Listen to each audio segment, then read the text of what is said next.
ராமநாதபுரம் மாவட்டத்தில் தாலுகா அலுவலகங்களில் ஜமாபந்தி நடைபெற்று வருகிறது. ராமநாதபுரம் தாலுகா அலுவலகத்தில் ஆர்டிஓ ராஜமனோகரன் கோரிக்கை மனுக்களை பெற்றார். தாசில்தார் சுவாமிநாதன் முன்னிலை வகித்தார்.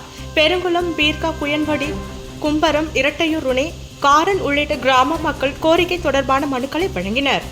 பொதுமக்கள் ஜமாபந்தி ராமநாதபுரம், பீர்கா, பட்டணம், காத்தான், ஆர்எஸ் மடை, சூரன்கோட்டை, பழங்குளம் உள்ளிட்ட 12 கிராம பொதுமக்கள் மனுக்களை அளித்தனர்.